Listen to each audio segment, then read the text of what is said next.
Last week, Blur woke the market up with a generational Stimmy, Opensea cut their fees to 0%, and a service you've definitely used announced that they are dropping a token. Find out who it was and more in this NFT Weekly Recap by MVHQ.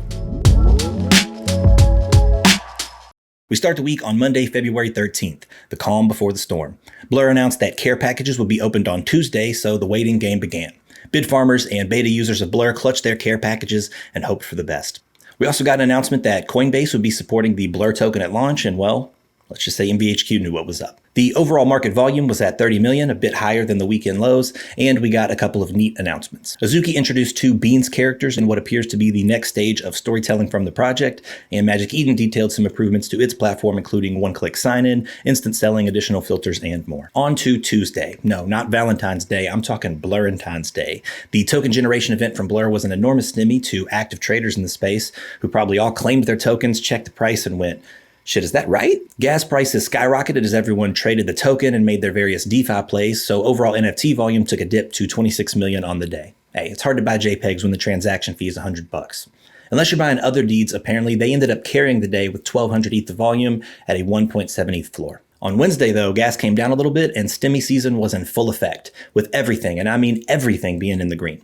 14 projects in total pulled in over 1,000 ETH in volume, with other deeds leading the way, amassing over 8,100 ETH in transactions. Some of the biggest gainers on the day were Moonbirds, with nearly a 20% increase in floor price up to 7.4, Cool Cats up 40% to 2.4, and Oniforce up 20% to 1.39. ETH also decided it was going to rip at the same time, surging to $1,700, and total NFT marketplace volume came in at a staggering 65 million for the day. 48 of that being on Blur. But Blur did not take their foot off the gas. They also posted updated royalty plans encouraging people to block Opensea in order to enable full royalties on Blur, a move exactly like the one that Opensea did to them. Pretty gangster if you ask me. Wednesday also marked the official end to Dookie Dash, with the winner being announced as Mongrel, a pro gamer. The dude has like every sewer pass in the top 100, so I don't think that anyone was shocked.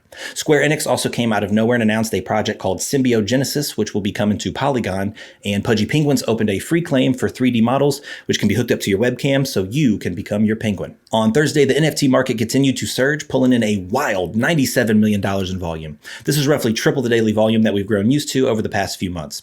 Collections such as Cool Cats, Oniforce, and Sewer Passes would join other deeds in leading volume for the day. We also got some exciting announcements such as the Eruptions, a series of burn events for Veefriends and book games which will reward holders with new NFTs, physicals, or IRL experiences. Sandbox announced a partnership with Japanese studio Toei Animation, that's the Dragon Ball Z and One Piece people. Xcopy auctioned off a new piece which sold for 145 ETH. Rarible said that they plan to support Tezos. And finally, Puma took to Twitter to reveal that they will be launching their Super Puma PFP collection next week for a mint price of 0.15 ETH. Some people thought it looked a little cheesy. On Friday, we got a bombshell announcement from Opensea with some pretty massive changes to their platform. The first being a 0% Opensea fee for a limited time. Usually they take 2.5% of every sale, but for now, that's on pause. They're also swapping to a minimum 0.5% creator royalty if you don't have on-chain enforcement enabled. Their reasoning was that most of the volume is over on Blur, even if you filter for wash trading, and nobody respects royalties anyway. The marketplace wars continue. Over the weekend, volume would continue to surge. We also had some big news items, so let's go over everything in a rapid fire round to get you caught up. Memeland tweeted out that treasure maps can now be transferred between wallets via their dashboard.